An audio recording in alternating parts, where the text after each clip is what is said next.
चलो दोस्तों, केमिस्ट्री के ये वीडियो के अंदर पार्ट शायद मेरे ख्याल से 9 है। लास्ट वीडियो में हमने according to Le Chatelier principle when we effect on the equilibrium of any factor concentration, pressure, temperature, catalyst और inert gas addition, what happen in the equilibrium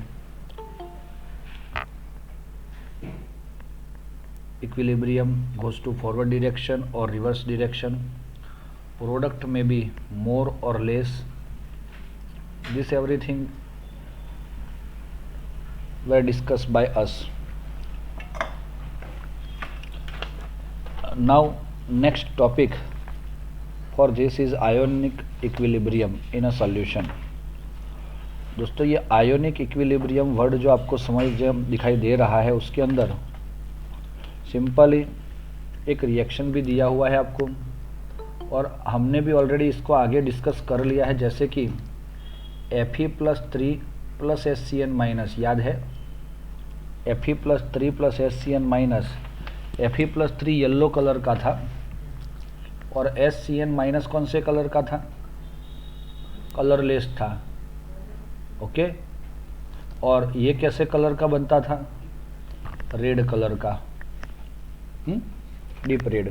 तो ये रिएक्शन में आप देखोगे, और इसका अगर केसी आपको लिखना है तो क्या कर सकते हो सर? FeHCN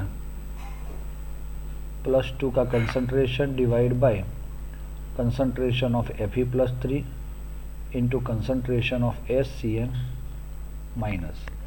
तो ये है फॉर्मूला केसी का। समझ में आया आपको? यस।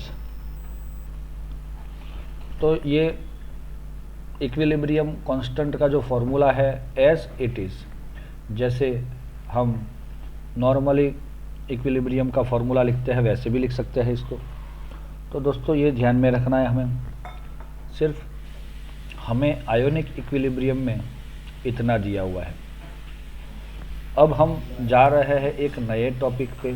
आयोनिक इक्विलिब्रियम के दौरान मैं आपको 2-3 चीज़ें पूछना चाहूँगा दोस्तों।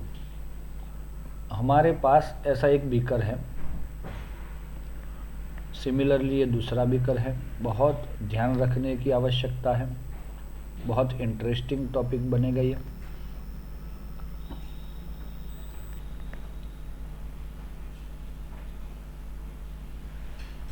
चलो, ऐसे 5 beakers A, B, C, D and E हमारे पास है। अब हम क्या कर रहे हैं? ये सारे बीकर्स के अंदर क्या भर लेते हैं पता है? यस सर, हमने पानी भर लिया। चलो, समझ में आया दोस्तों? हमने ये चारों बीकर के अंदर क्या भर लिया? पानी।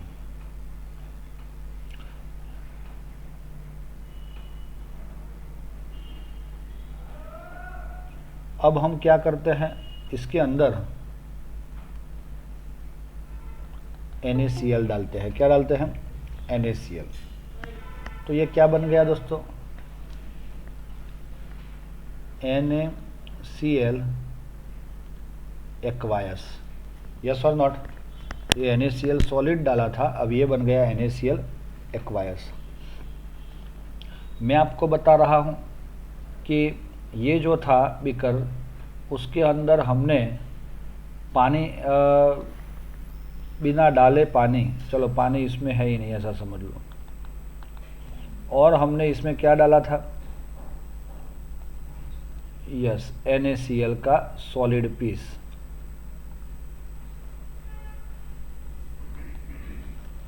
तो इसको गर्म किया, तो इसको आप क्या बोलते हो? NaCl liquid.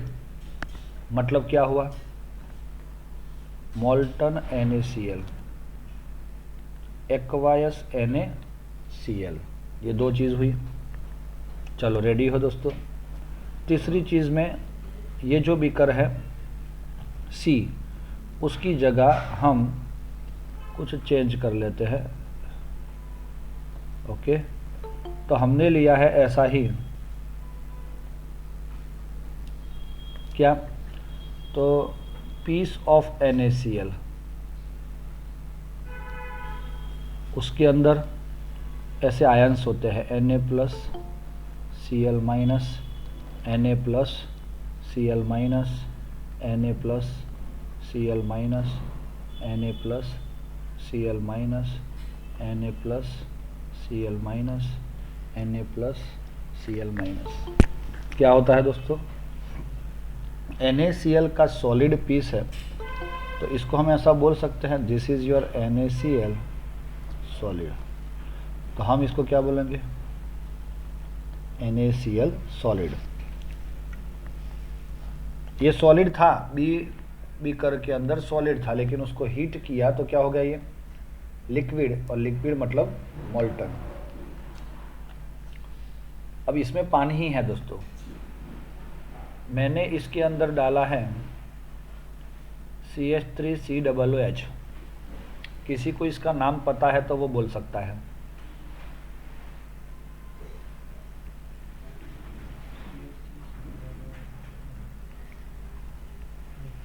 वेरी गुड, ये 2 कार्बन वाला है, तो इथेनोइक एसिड और एसिटिक एसिड, जिसको हम विनेगर भी बोलते हैं।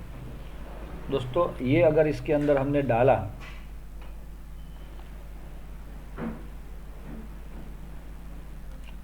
तो हमें, सॉरी,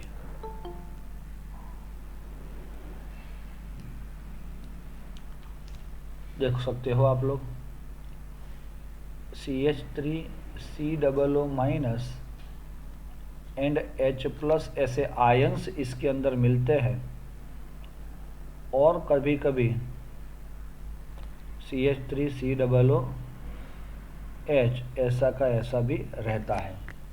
वो क्यों रहता है वो बाद में समझ रहे हैं। और इसके अंदर हमने डाला बढ़िया सा शुगर, और ये पार्टिकल है शुगर के हैं, C12H22O11। तो ये जो मैंने ऐसे दिखाया उसको क्या समझना है, O11। दोस्तों इतने सारे बीकर के अंदर हमने कुछ न कुछ डाल दिया है। ये सारी चीज़ आप घर पे भी एक्सपेरिमेंट कर सकते हो। दोस्तों अब हमने यहाँ पे आप देख सकते होंगे मैंने क्या लिया है, ये देखो आप लोग, कोई बता सकता है तो बता दे मुझे।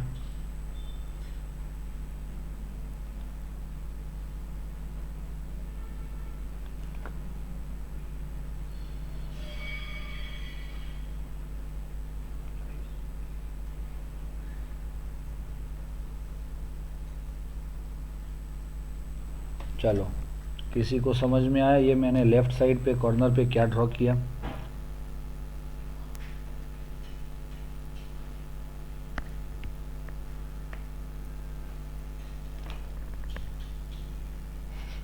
Plug and switch.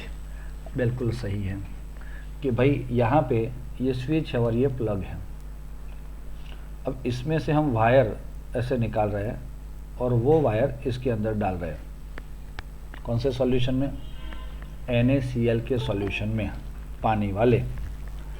तो दोस्तों क्या इट कैन कंडक्ट इलेक्ट्रिसिटी, यहाँ पे सॉलिड था लेकिन अब क्या बन गया पानी में जाने के बाद एक्वायस, ये कंडक्टर है क्योंकि इसमें से पानी इलेक्ट्रिसिटी पास कर सकता है क्योंकि इसके अंदर आयंस है Na प्लस Cl माइनस। अब दोस्तों ये NaCl सॉलिड था पहले, तो फिर अंदर जाके NaCl लिक्विड बन गया, तो क्या वो इलेक्ट्रिसिटी पास कर सकता है? अगर यही वायर थोड़ा लंबा के हमने इसके अंदर डाला और आप हो कि इसके अंदर हाथ रख के खड़े हो, तो आपको क्या इससे करंट लगेगा? लगेगा, क्योंकि इसके अंदर जो आयंस है can move from one place to another place. अगर यही वायर को आपने इधर लंबा दिया है और यहाँ पे टच किया और आपने यहाँ से पकड़ा हुआ है ये सॉलिड पीस को, आपको करंट लगेगा? नहीं लगेगा। इट इज कॉल्ड इंसुलेटर, क्योंकि ये आयन तो है, क्योंकि आयन ही इलेक्ट्रिसिटी कंडक्ट कर सकते हैं। दो लोग इलेक्ट्रिसिटी कंडक्ट कर सकते हैं, one is ion and second is electron. यहाँ पे इलेक्ट्रॉन तो होते नहीं, NaCl के अंदर, सॉलिड पीस के अंदर या सॉल्ट के अंदर इलेक्ट्रॉन नहीं होते, क्योंकि उसका क्रिस्टलाइजेशन स्ट्रक्चर है।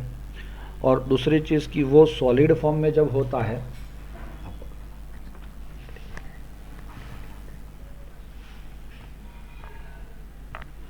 तो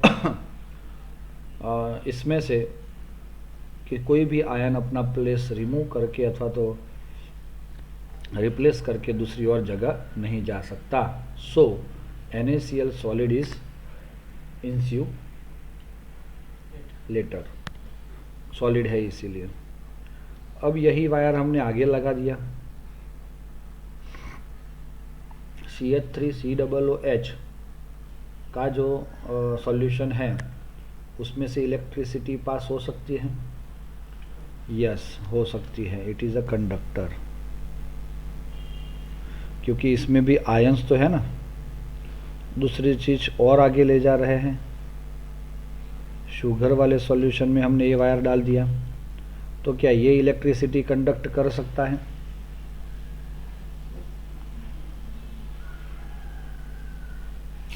शुगर का फॉर्मूला होता है C12H22O11, वो तो आपके सबके सामने है ना। यस, और इसको मैंने ये सिंबलाइज किया है सर्कल छोटा वाला। तो ये सब ऐसे ही तो है, इसमें ना H प्लस है, ना OH माइनस है, ना कार्बन प्लस माइनस है। तो ये जो है मॉलिक्यूल जैसा आपने डाला था, हाँ सॉलिड डाला था, लेकिन वो सॉल्यूबल हो गया है। लेकिन वो सॉल्यूबल होने के बाद जैसा आपने मॉलिक्यूल डाला था वैसा ही मॉलिक्यूल उसके अंदर रहता है।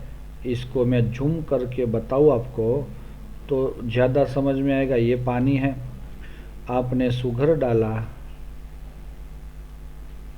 ये हो गया, समझ में आया?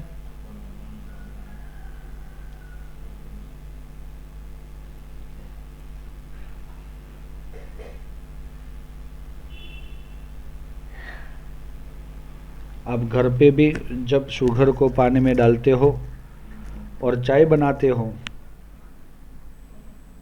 तब भी यही आज हालत होती है दोस्तों। शुगर का मॉलिक्यूल जैसा आपने ऊपर से डाला है, सॉलिड डाला है और लिक्विड हो गया, एक्वायस हो गया, लेकिन वो पूरा मॉलिक्यूल ऐसा का ऐसा रहता है। आपने ये देख लिया, जैसे कि ये बड़ा वाला, इसको जूम कर देते हैं, किसको? NaCl वाले को। क्या डाला था? NaCl, लेकिन हो क्या गया? Na plus Cl minus, Na plus Cl minus, Na plus Cl minus, Cl minus. और अगर आपने NaCl की जगह HCl ले रहा होता तो भी क्या होता?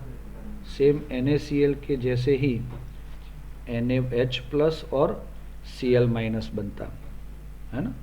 देखो थोड़ा इसको भी जूम करके देख लेते हैं।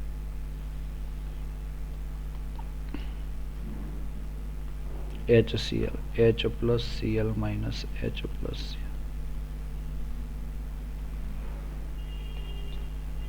Cl।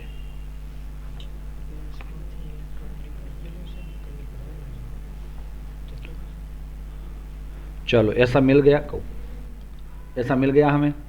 ओके, अब तीसरा बीकर को भी जूम कर लेते हैं, डी वाले को।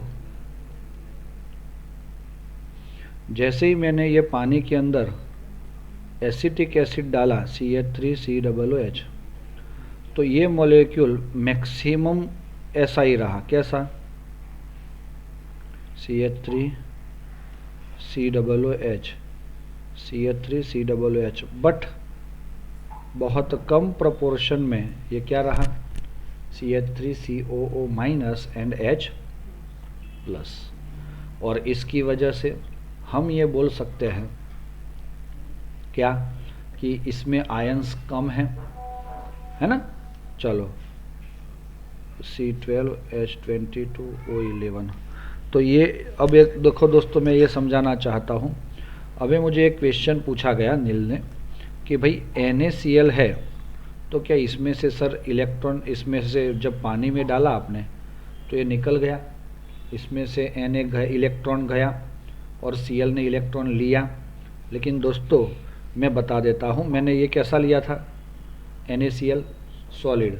लेकिन ये रेड कलर का फिगर जो दिख रहा है ना, कोई भी आयोनिक कंपाउंड सॉलिड फॉर्म में होता है, सुन लेना, आयोनिक कंपाउंड सॉलिड फॉर्म में होता है फिर भी उसको आयंस होते हैं। जैसे Na+Cl-, वो ऑलरेडी कैसा रहता है, आयोनिक ही होता है। इसीलिए उसमें से पानी में गिरने के बाद उसको इलेक्ट्रॉन की बात जो एक्सचेंज की है वो अंदर नहीं आती, वो पहले से ही सॉलिड में ही रहता है। अब HCl की बात के अंदर यही सेंटेंस को हम अगर देखें तो क्या समझ सकते हैं, HCl के बीच में आयोनिक बॉन्ड नहीं है क्योंकि ये तो ऑलरेडी प्लस और माइनस था NaCl, तो इसके बीच में तो कोवेलेंट बॉन्ड था। लेकिन दोस्तों ये प्लस डेल्टा और ये माइनस डेल्टा मतलब पोलर कोवेलेंट बॉन्ड था। जब पानी में गिरता है तो इसको मीडिया मिल जाता है और मीडियम की वजह से इसका ये बॉन्ड ब्रेक हो जाता है। तो अब तो आपको सीधी सी बात है कि कौन नेगेटिव बनेगा और कौन पॉजिटिव, इसीलिए सॉल्यूशन में जाके वो पॉजिटिव और नेगेटिव बनता है। ये क्लियर हुआ। सिमिलरली आपका एसिटिक एसिड भी ये ऐसा ही है, देखो CH3 C double bond OOH। वैसे तो ये माइनस डेल्टा और ये प्लस डेल्टा रहता ही है, तो ये जैसे ही पानी में गिरता है तो वो H+ रिलीज करके CH3COO- बनाता है। लेकिन आपको मैं कंपैरिजन पूछूं, ABCD, ये तो A ही था ना, A को जूम किया, ये किसको जूम किया हमने, D को जूम किया, और ये E को जूम किया, तो ये हमारा F है।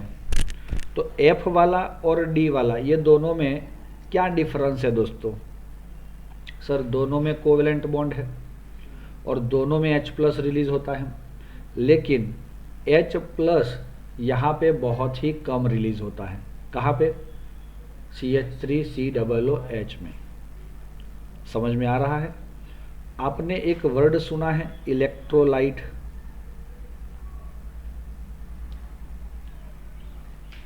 इलेक्ट्रोलाइट वर्ड सुना है। तो दो तरह के इलेक्ट्रोलाइट आते हैं, एक होता है वीक इलेक्ट्रोलाइट और दूसरा होता है स्ट्रॉन्ग इलेक्ट्रोलाइट। समझ लेना। और एक वर्ड आता है डाइल्यूट एंड कंसंट्रेट, है ना, ये इसमें इलेक्ट्रोलाइट वर्ड नहीं आता, लेकिन मैं आपको समझाता हूँ। डाइल्यूट किसको बोला जाता है, ये NaCl का प्रोपोर्शन आपने पानी में डाला, ये वाला पहला वाला, ओके। सपोज आपने एक ग्लास भरा हुआ पानी था, उसके अंदर 1 स्पून डाला, तो ये एक ग्लास मतलब एक बीकर में 1 स्पून डाला, एक बीकर वाले पानी में 1 स्पून डाला 100 ml में, तो ये थोड़ा बहुत डाइल्यूट होगा। लेकिन उसमें 3-4 स्पून डाल दिए तो ये कैसा हो जाएगा, कंसंट्रेट हो जाएगा। तो डाइल्यूट और कंसंट्रेट को समझना है, वो वीक और स्ट्रॉन्ग इलेक्ट्रोलाइट के साथ कोई लेना देना नहीं उसका, पहली बात। दूसरी बात, आपने एक लेमन का जूस सिर्फ निकाला सीधा एक चम्मच में और टेस्ट किया, ओके, सिर्फ टेस्ट किया, और वही 1 चम्मच वाला जूस को आपने एक ग्लास भरा हुआ पानी है उसमें मिक्स करके टेस्ट किया, कोई फ़र्क लग रहा है? तो ये क्या हुआ कि वो पानी वाले ग्लास के अंदर आपने जो लेमन का जूस डाला, उसमें जो खट्टापन है वो कैसा है, लेस, क्योंकि वो डाइल्यूट हो गया। अब सीधा चम्मच से आपने लिया था तो वो कैसा था, कंसंट्रेट था। तो ऐसा ही होता है जब आप लेबोरेटरी के अंदर भी देखोगे फ्यूचर में, तो उसमें भी डाइल्यूट और कंसंट्रेट ऐसे वर्ड आते हैं। तो डाइल्यूट का मतलब यही होता है जिसको पानी में, ज़्यादा पानी में डिज़ोल्व करके बनाया है, और जिसमें पानी कम रहता है और सब्सटेंस का प्रोपोर्शन उसके जो प्रोपोर्शन है उससे ज़्यादा होगा, तो वो कंसंट्रेट माना जाएगा। तो दो वर्ड है, डाइल्यूट एंड कंसंट्रेट। ओके दोस्तों, अब इलेक्ट्रोलाइट की बात हमने छेड़ी ही है, तो हम देख लेते हैं व्हाट इज इलेक्ट्रोलाइट। तो उसके लिए मैं आपको बता रहा हूं कि भाई इलेक्ट्रोलाइट वो है जो पानी के अंदर जब आप उसको डालते हो तो it can pass electricity, it can pass electricity. क्या मीनिंग हो जाएगा कि भाई इलेक्ट्रोलाइट इलेक्ट्रिसिटी पास कर सकता है। अब इसमें इलेक्ट्रिसिटी पास करने की टेंडेंसी की बात आएगी कि भाई ये क्या हो जाएगा। तो आपका इलेक्ट्रोलाइट अगर आयोनाइज ही नहीं होगा, जैसे कि ये भी इलेक्ट्रोलाइट ही है, कौन, C12 H22O11, एक तरह से हम इलेक्ट्रोलाइट बोल सकते हैं, बट अगर प्योरली हमें बोलना है तो इट इज नॉन इलेक्ट्रोलाइट। ऐसा क्यों हुआ नॉन इलेक्ट्रोलाइट, क्योंकि वो पानी में गिरता तो है, लेकिन अगर हम इसके अंदर, अच्छा ये लास्ट वाले के लिए तो हमने बताया नहीं वो क्या था, शुगर के अंदर जब शुगर को पानी में डाला है और इलेक्ट्रिसिटी पास करनी है तो ये हो जाता है इंसुलेटर। नहीं होगा, वाटर है तो पास होगा, लेकिन आपने ये वाटर टैप वाटर नहीं लिया, एकदम प्योर वाटर लिया है जिसमें सॉल्ट नहीं होते। ओके, तो हम सब में यही वाटर लिया है, क्योंकि प्योर वाटर जो है वो इंसुलेटर होता है। प्योर वाटर क्या होता है, इंसुलेटर। मुझे ऐसा लग रहा है कि आपको वो पता होगा। और जो हम घर पे पीने के लिए, नहाने के लिए या किसी यूज़ के लिए जो पानी लेते हैं वो कैसा होता है, सॉल्ट्स डिज़ोल्व होता है, थोड़ा सा हार्ड होता है। तो इसीलिए that water can pass electricity. इसीलिए याद रखना दोस्तों, प्योर वाटर के लिए अगर कोई पूछेगा, यहाँ पे लास्ट बीकर हम अगर ड्रॉ कर ले और इसमें सिर्फ ऐसा लिख ले, प्योर वाटर, और वायर को ऐसा लंबा करके यहाँ पे लगाएंगे, तो इसको क्या बोलोगे आप लोग, इट इज़ अ इंसुलेटर। ये कैसा है, yes, it can not pass electricity. अब ये वीक इलेक्ट्रोलाइट क्या है दोस्तों, तो मैं बता देता हूँ। आयोनाइजेशन इज वेरी लेस, मतलब क्या,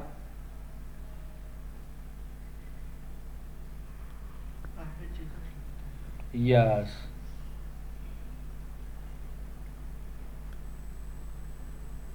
वेरी लेस। और ये जो है स्ट्रॉन्ग इलेक्ट्रोलाइट 100% आयोनाइजेशन।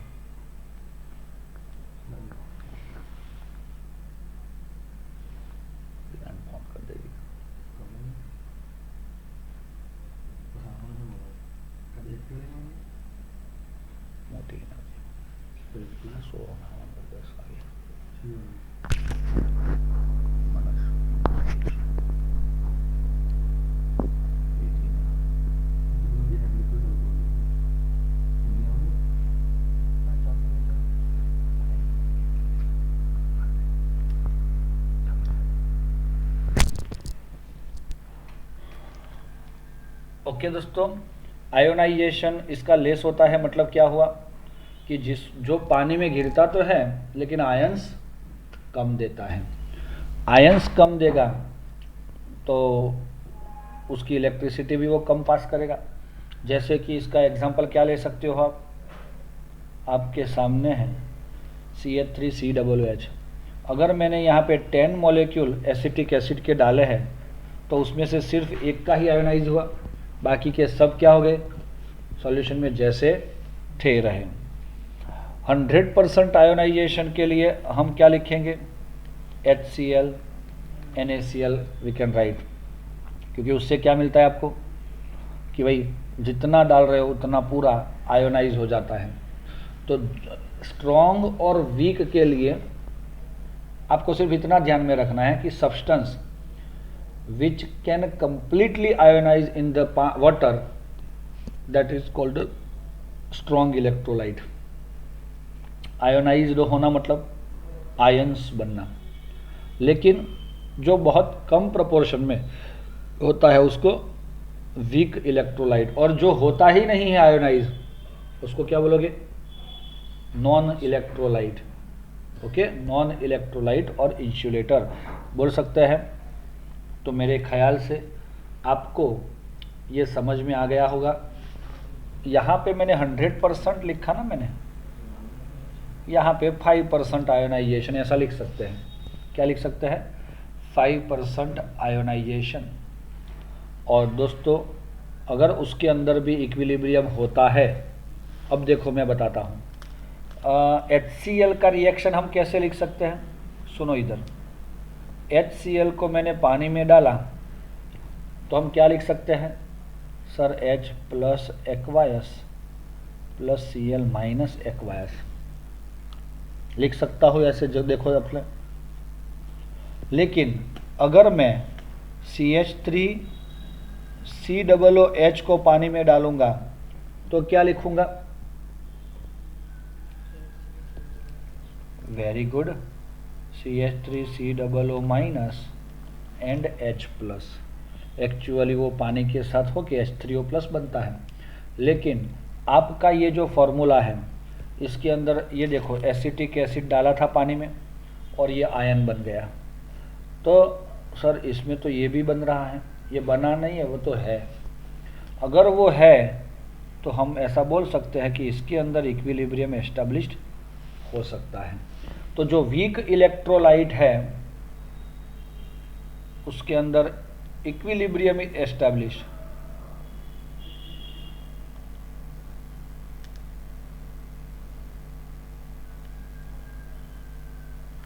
और ये जो है वो स्ट्रॉन्ग इलेक्ट्रोलाइट है, उसके अंदर क्या होगा, जितना HCl था H प्लस Cl माइनस बन गया 100%। तो क्या इसमें इक्विलिब्रियम आएगा, तो नहीं आएगा।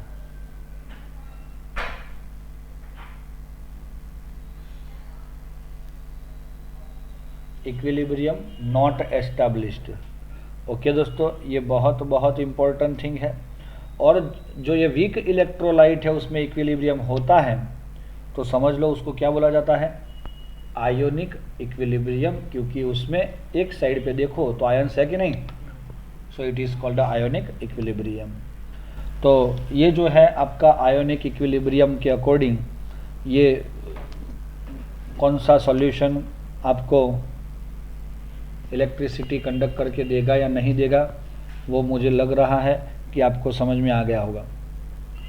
NaCl जो एक्वायस लिया है उसकी जगह आप KCl ले सकते हो, सोडियम सल्फेट, सोडियम कार्बोनेट, जो भी लेना है वो ले सकते हो, which are dissolve in the water. Molten NaCl में भी वो सब लेके आपको उसको सीधा गर्म करोगे तो भी यही कंडीशन मिलेगी। और NaCl सॉलिड के अंदर हमने सॉलिड ही रखा है पीस, तो ऐसे उसको भी KCl NaCl एनी सॉल्ट लेके आप आयोनिक सॉल्ट ले सकते हो। डी में आपने लिया है CH3COOH, ये एसिड हुआ, वीक एसिड।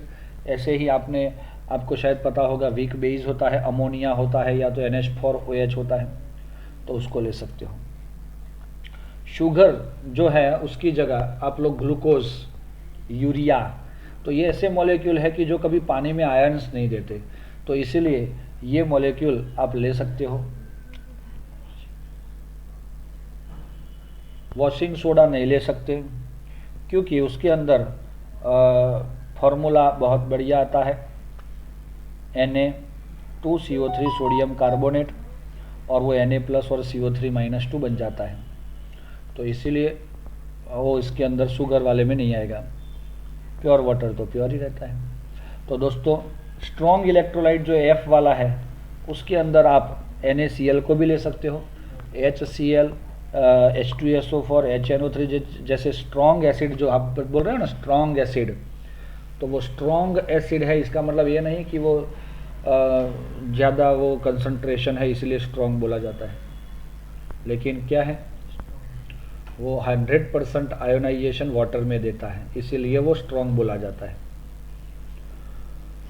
चलो रेडी, अब हम जा रहे हैं हमारा सबसे interesting topic acid, base and salts. दोस्तों ये कुछ नया नहीं है आपके लिए। कोई पूछेगा कि व्हाट इज़ एसिड, तो बहुत सारे बच्चों के पास इसका आंसर होता है।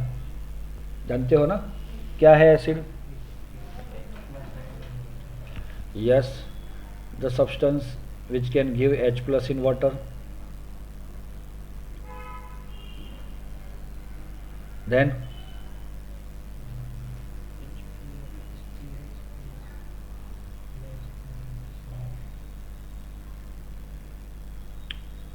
second is whose pH is less than 7। और किसी बच्चे के दिमाग में अगर कोई इसका आंसर है तो बोल सकता है माइक ऑन करके।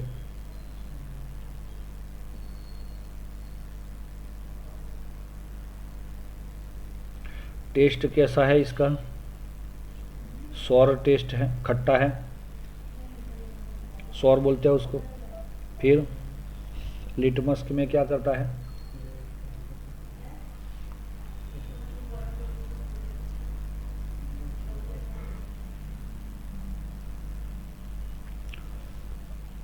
एसिड जो होता है वो लिटमस टेस्ट में क्या देता है? ABR, ऐसा याद रखो, acid ABR, acid blue litmus paper two red litmus paper में कन्वर्ट करता है, और बेस जो है वो BRB। समझ में आया? तो क्या होगा ये? बेस रेड लिटमस पेपर को ब्लू लिटमस पेपर में कन्वर्ट करता है। दोस्तों और चीज़, सल्फ एसिड की बात मैं आपके पास सबसे पहले बताता हूँ। हमारा बॉडी एसिडिक होता है, ये भी ध्यान में रखना। इसीलिए हमारे बॉडी के अंदर आपको पता है स्टमच में HCl प्रोड्यूस होता है। क्या प्रोड्यूस होता है? HCl, जो हम टॉयलेट साफ करने के लिए यूज़ करते हैं। और कितना देखा आपने? 1.2 to 1.5 लीटर जितना पर डे HCl हम क्या करते हैं? प्रोड्यूस करते हैं। सोचो, और अगर वो नहीं होता तो डाइजेस्टिव सिस्टम हमारी ख़राब हो जाती है क्योंकि खाना नहीं पचता है। और भी एक एसिड आप जानते हो, कौन सा? Acetic acid is known to be a main constituent of vinegar. Vinegar नाम सुना है? तो विनेगर किससे बनता है? एसिटिक एसिड से बनता है। फिर आपने लेमन जूस देखा है, खट्टा होता है। ऑरेंज जूस होता है, तो इसमें कौन से एसिड्स होते हैं? देखो ये लिखा है ना, लेमन जूस के अंदर साइट्रिक एसिड, और ऑरेंज के अंदर कौन सा है? Ascorbic acid.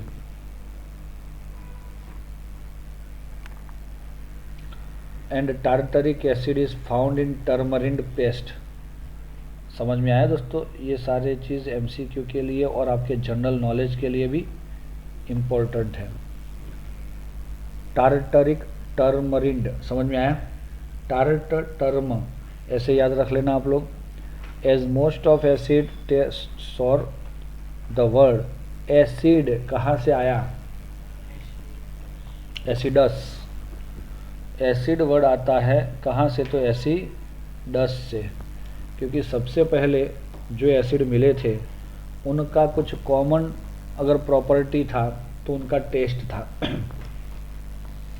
और लैटिन लैंग्वेज के अंदर वो लोग उसको बोलते थे ये तो एसिडस है। अगर हम बोलते तो क्या बोलते, ये खट्टा है खट्टा, तो इसका नाम खट्टस हो जाता और एसिड की जगह खैसिड हो जाता। लेकिन लैटिन वालों का नाम है एसिडस, तो उसकी वजह से उसने अस निकाल दिया और एसिड रख लिया है। अभी लिटमस पेपर की बात है, turn blue litmus paper into red litmus paper and liberate dihydrogen on reacting with some metal. अच्छा, ये सेंटेंस जो आपको दिखाया गया है कौन सा वाला? यस यस, ये बहुत इम्पोर्टेंट है भाई। Liberate dihydrogen on reacting with some metal. वैसे तो आपने देखा है इसको, सोडियम मेटल है, HCl के साथ रिएक्ट करती है, NaCl प्लस H2 बनता है। 2 मोल ले लोगे तो 2 मोल NaCl बन के हाइड्रोजन गैस प्रोड्यूस होता है। Based similarly bases are known to turn red litmus paper to blue। अब बेस की बात हुई, चलो एसिड की बात हो रही है तो वो सौर है पहली बात, और बहुत सारे एग्जाम्पल भी आपको दे दिए, और उसमें ABR याद रखना है।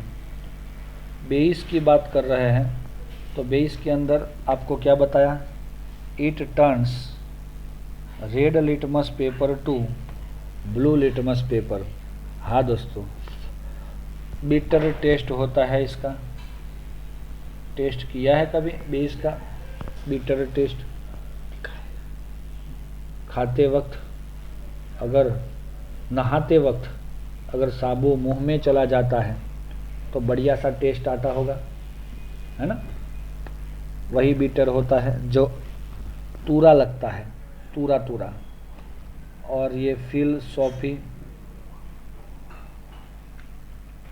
थोड़ा लिस्सा भी होता है ये, क्योंकि आपने कभी NaOH जो लिया है उसको अल्कली बोला जाता है। सोडियम हाइड्रोक्साइड जो बेस होते हैं उनको अल्कली बोला जाता है, और वो कैसे होते हैं? स्मूथ होते हैं, लिस्से होते हैं, फ्लफी होते हैं, सॉफी होते हैं। तो देख सकते हो आप लोग, आगे बढ़ रहे हैं हम।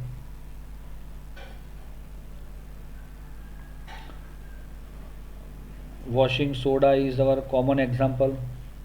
दोस्तों समझ में आ रहा है? किसको पता है वॉशिंग सोडा का फॉर्मूला?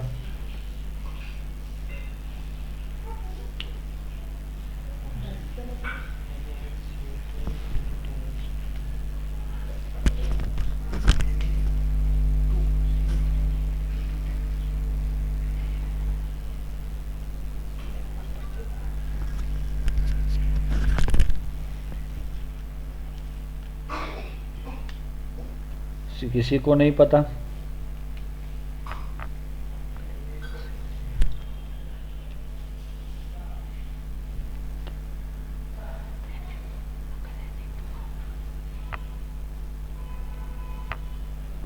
भाई वॉशिंग सोडा का फॉर्मूला होता है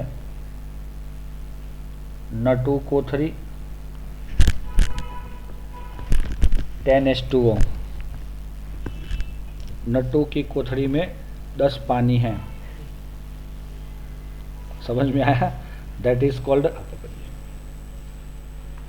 इज कॉल्ड वॉशिंग सोडा। समझ में आया? अब ये ऐसा बेस क्यों है?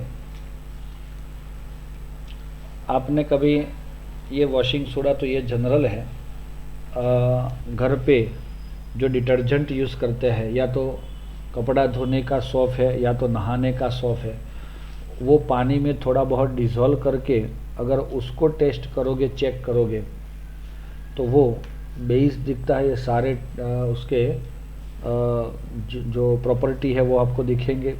लिटमस पेपर रेड लेके देखोगे तो वो ब्लू बना देगा। अगर एक घूंट पानी उसका टेस्ट कर लोगे तो वो बिटर लगेगा और थोड़ा सा लीसा भी लगता है। आपने देखा है ना, सॉफ्ट वाला जो सॉल्यूशन होता है वो लीसा होता है, सॉफी होता है। ओके दोस्तों, नटू कोथरी इज योर। एक आता है ईटिंग सोडा, हाँ बेकिंग सोडा बोलते हो, तो वो हो जाता है NaHCO3। H को बोलता है हाई, नटू नहीं, हाँ हाई कोथरी, या तो बाई बोलते हैं, सोडियम बाई कार्बोनेट। तो बाई हमें क्या देती है, खाना देती है, ऐसा याद रखना है। तो वो हो जाता है NaHCO3, तो वो बाई कार्बोनेट, बाई हमें खाना देती है अगर मिक्स हो जाता है तो। चलो दोस्तों आगे जा रहे हैं। तो ये भी हमारा बेस है। आगे, when acid and base are mixed, वो तो सबको पता है, क्या बन जाता है, the right proportion they react with each other and give a salts. दोस्तों सॉल्ट में common salt known example are sodium chloride, जानते हो? यस सर, हम घर पे जो कॉमन सॉल्ट खाने के लिए यूज़ करते हैं वो है सोडियम क्लोराइड, जिसको हम बार बार यहाँ पे घिस रहे हैं। फिर ये बेरियम सल्फेट नाम सुना है, NaCl BaSO4, सोडियम नाइट्रेट का फॉर्मूला, सोडियम मतलब Na, नाइट्रेट का मतलब था NO3। तो ये सब सॉल्ट्स है दोस्तों। फिर फुल स्टॉप करके हमें बताया, अंडरलाइन कर लो, sodium chloride is an important component of our diet and is form by the reaction between HCl and NaOH। Yes और नॉट? डाइट मतलब क्या, खाने की डेली रूटीन की लाइफ में हमारा सॉल्ट बहुत बहुत इम्पोर्टेंट है। It exist in a solid state. ये हमें किसने देखा है सॉल्ट, जिसने देखा है NaCl, वो हमें लिख के बताए इसमें। उसको मैं पूछूंगा 2-3 क्वेश्चन, हाँ, कि वो कैसा होता है, जो बताएगा उसी को ही पूछूंगा। हाँ, किसने देखा है सिर्फ ये बताओ। चॉकलेट मिलेगा, जो बोलेगा उसको नमक वाला चॉकलेट मिलेगा।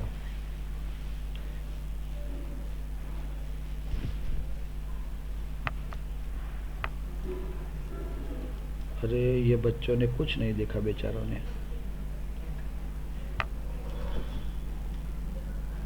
इनको बताया मैंने कि मैं क्वेश्चन पूछूंगा, मैं कैसे क्वेश्चन पूछूंगा वो बता रहा, उसका टेस्ट कैसा आता है तो वो टेंशन है उनको, उसका कलर कैसा है तो टेंशन है इनको, वो पानी में सॉल्युबल होता है कि नहीं होता तो ये टेंशन है। ऐसे ही क्वेश्चन होते हैं, उसमें कुछ ज़्यादा नहीं होता।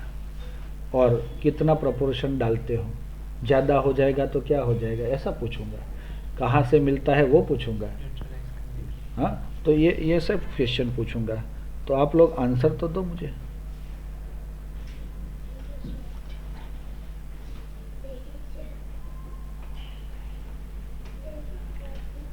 ओके, नहीं पता, अच्छा 2 बच्चों को पता है और नील को भी पता है, लेकिन बाकी सब बच्चे क्या खाने पीने में सॉल्ट या NaCl नहीं लेते? कुछ आप नहीं लेते?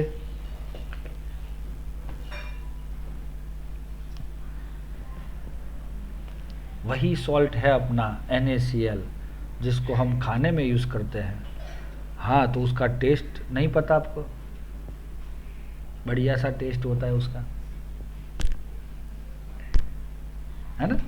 तो फिर और बाकी के जो बच्चे हैं उन्होंने तो बेचारों ने कभी ये देखा ही नहीं कि ये NaCl क्या बला है। भाई जो जो बच्चों को पता नहीं है उनको मैं बता देता हूँ। NaCl, आप जाओ मोबाइल लेके किचन में जाओ और मम्मी को पूछो कि आप खाने में जो नमक डाल रहे हो वो मुझे बताओ। चलो जाओ, जल्दी से जाओ और पूछो कि ये खाने में जो नमक डालते हैं वो क्या, कौन सा है। तो वो दिखाएंगे आपको डिब्बा खोल के।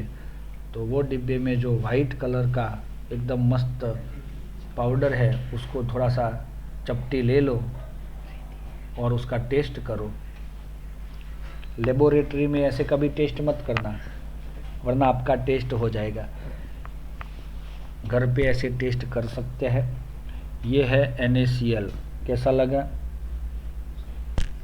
सॉल्ट है तो सॉल्टी ही लगेगा ना, है? खट्टा थोड़ी लगेगा। वो क्या है? सॉल्ट। तो कैसा लगेगा? सॉल्टी लगेगा। चलो आगे जा रहे हैं। सब बच्चे ऐसे बेचारों ने देखा नहीं NaCl। कोई बात नहीं, हम जब स्कूल खुलेगा तो सबको एक एक चम्मच खिलाएंगे। आगे टुगेदर देखो आगे NaCl की बात हुई है तो NaCl के अंदर Na+ एंड Cl- एक दूसरे के साथ, देखो यहाँ पे लिखा है state as the cluster of positively charge sodium ion and negatively charge chloride ions which are held together due to electrostatic interaction between opposite charge species. ये दोनों के बीच में कौन सा बॉन्ड होता है पता है? आयोनिक बॉन्ड, और उसको इलेक्ट्रोस्टैटिक फोर्स भी बोला जाता है। ये शायद आपको पता होगा। देन एक चीज देखो, the electrostatic force between two charge are inversely proportional to the dielectric constant. Underline कर लो बेटा, डाई इलेक्ट्रिक कॉन्स्टेंट जो होता है उससे वो लोग क्या होता है, ये फोर्स जो है वो क्या है? इनवर्सली प्रोपोर्शनल होता है dielectric constant of medium. Medium मतलब वाटर। आपने NaCl को पानी में डाला, हाँ, तो जितना आपका, सुनो, इलेक्ट्रोस्टैटिक फोर्स ज्यादा है उतना वो सॉल्यूशन का डाई इलेक्ट्रिक कांस्टेंट, सॉल्यूशन मतलब वो वाटर था ना, मीडियम, उसका कम होता है।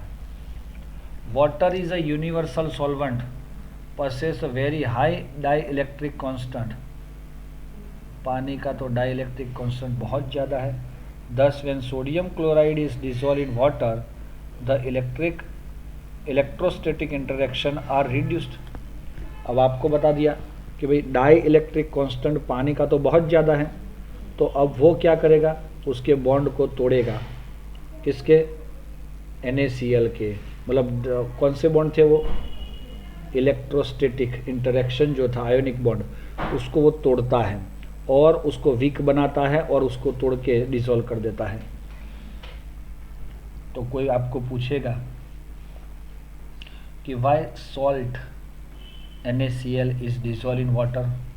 यहाँ पे देखो डिसॉल्व होता है वो पता है, वो क्यों होता है उसका रीज़न यहाँ पे दिखेगा कि सर ये वाटर जो है उसका डाई इलेक्ट्रिक कॉन्स्टेंट ज़्यादा है, तो वो NaCl के इलेक्ट्रोस्टैटिक इंटरेक्शन को क्या करेगा? रिड्यूस करेगा और उसको इजीली डिसॉल्व करेगा, क्योंकि उसका ये जो डाई इलेक्ट्रिक कॉन्स्टेंट है बहुत ज़्यादा है। Then the electrostatic interaction are reduce by a factor of 80 and this facilitate the ions to move freely in the solution.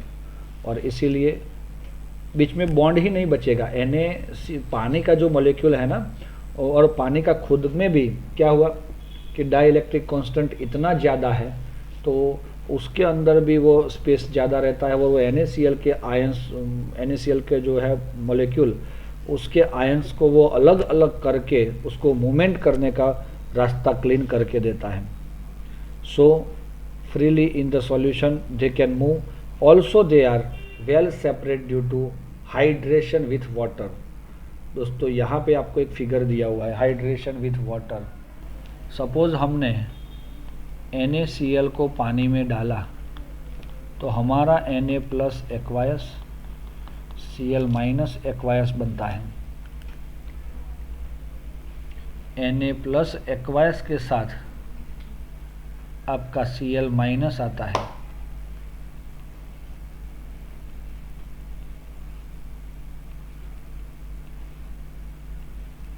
चलो समझ में आया। और अगर Cl माइनस होगा, ये सॉल्वेशन वर्ड आया। What is the solvation meaning? Solvent में जब आप डिसॉल्व करते हो इसको, हाँ, तो वो पॉजिटिव आयन के अराउंड में उसके नेगेटिव आयन और नेगेटिव आयन के अराउंड में उसके पॉजिटिव आयन ऐसे एक दूसरे के साथ अरेंज हो जाते हैं। And comparing the ionization of hydrochloric acid with that of acetic acid. दोस्तों देखो एक सेंटेंस ये, अगर आप कंपेयर करते हो किसको, ionisation of HCl and acetic acid in water, we find that though both of them are polar covalent bond। देखो दोस्तों,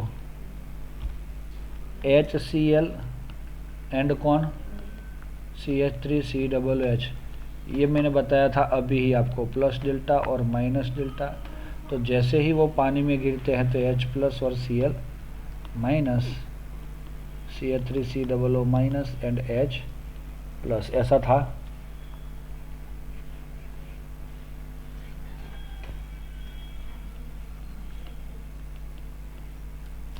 चलो मतलब ये एसिटिक एसिड था, इसीलिए the molecule former comparatively ionize into the constituent ion while the latter is only partial ionized, है ना, कितना, लेस देन 5% जितना। कौन, acetic acid. The extent of which ionization occur depends on the strength of bond. Ionization जो होता है आपको ये बताया, CH3C डबल बॉन्ड OOH, इसका आयोनाइजेशन कम हुआ और इसका ज़्यादा हुआ, इसका क्या रीज़न बताओगे आप लोग? भाई ये बॉन्ड टूटा, कम टूटा और ये ज़्यादा टूटा, तो दोस्तों हम ऐसा बोल सकते हैं कि ये बॉन्ड भले ही कोवेलेंट बॉन्ड है दोनों, लेकिन ये वीक होगा। और so it is depend on, देखो यहाँ पे लिखा है, it is depend on strength of bond and extent of solvation. और दूसरी चीज़, सॉल्वेशन कितना अच्छे से कर सकता है। H और Cl, H प्लस के अराउंड में Cl माइनस और Cl माइनस के अराउंड में H प्लस, लेकिन CH3COO माइनस और H प्लस का ऐसा सॉल्वेशन बहुत रेयरली मिलता है। तो ये दो रीज़न है यहाँ पे जिसकी वजह से आपका आयोनाइजेशन कम होता है एसिटिक एसिड में। And so the term dissociation and ionization, दो टर्म है दोस्तों।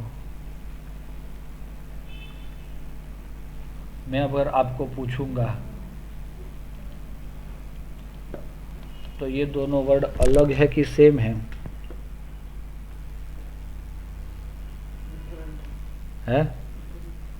नहीं, आपके हिसाब से अभी आपने 3-4 चैप्टर से ये दोनों वर्ड के पीछे पड़े हो, तो क्या मानते हो, ये दोनों वर्ड सेम है कि अलग है? ये लास्ट हम देखने वाले हैं।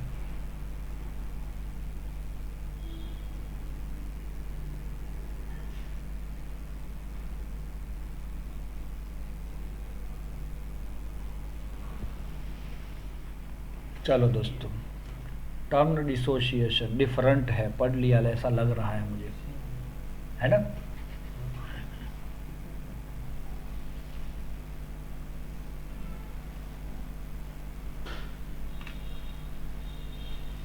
सुनो, NaCl जब पानी में डालते हो और आपको Na plus and Cl minus मिलता है, दैट इज डिसोसिएशन।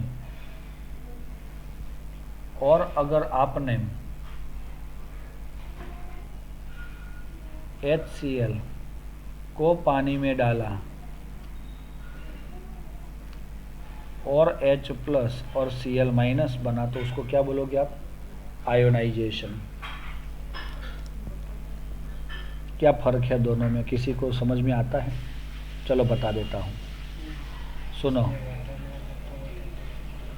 ये सॉलिड था और ये गैस था, ये एक्वायस बन गए दोनों। ये भी एक्वायस है। दोस्तों मैं आपको ऐसा बताना चाहूँगा कि ये जो आपका NaCl है पहले से ही Na+ और Cl- है इन सॉलिड स्टेट, और उसको अगर हम पानी में डालते हैं और आयन देता है तो दैट इज़ डिसोशिएशन। लेकिन इसमें आपने देखा HCl में क्या पहले से +- है? नहीं। तो ऐसे मॉलिक्यूल जिसमें पहले से ही +- नहीं होते और वो वाटर में आयंस देता है, उसका वो प्रोसेस को हम आयोनाइजेशन बोलेंगे। इसको मैं सिर्फ आपको बता देता हूँ, यहाँ से देख लो। Dissociation refer to the process of separation of ion in water. सुनो सुनो, इसी को ही आप लोग हाईलाइट कर सकते हो। Separation of ion in water already exist as a such in a solid state of solute। समझ में आया? सॉलिड स्टेट में जो सॉल्यूट था NaCl, उसी में ही उसके आयंस थे, और वही आयंस क्या हुए, उसके सेपरेट हुए।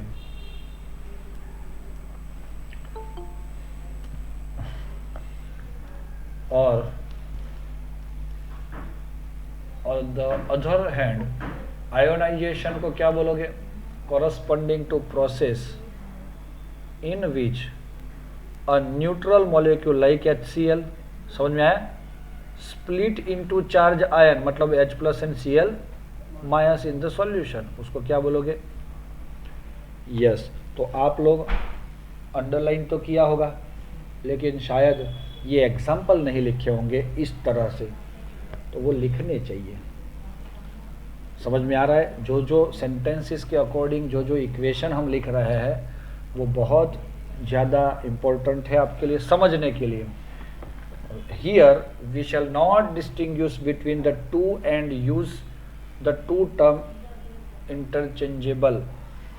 हम इसको अलग कर ही नहीं सकते जनरली, लेकिन ये सेपरेटली अगर कोई वर्ड के अकॉर्डिंग पूछा है तो एक्चुअल मीनिंग ये है, जो सब्सटेंस ऑलरेडी न्यूट्रल है और उसको आयोनाइज करते हो तो वो आयोनाइजेशन, और जिसमें आयंस पहले से है और उसको आयोनाइज करते हो तो डिसोशिएशन। बट दोनों वर्ड हमारे लिए तो सेम ही है, क्योंकि हम पहले से ही डिसोशिएशन एंथैल्पी और बॉन्ड डिसोशिएशन एंथैल्पी या बॉन्ड आयोनाइजेशन एंथैल्पी हम इसको सेम ही बोलते हैं। क्लियर है दोस्तों? समझ में आ रहा है? तो हमारा ये जो लेक्चर है उसको यहाँ तक सीमित रखते हैं।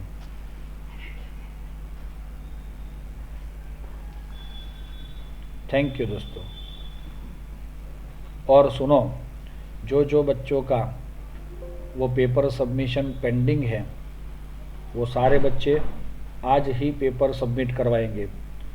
नेक्स्ट टाइम से मुझे ये आपकी गलती नहीं चाहिए।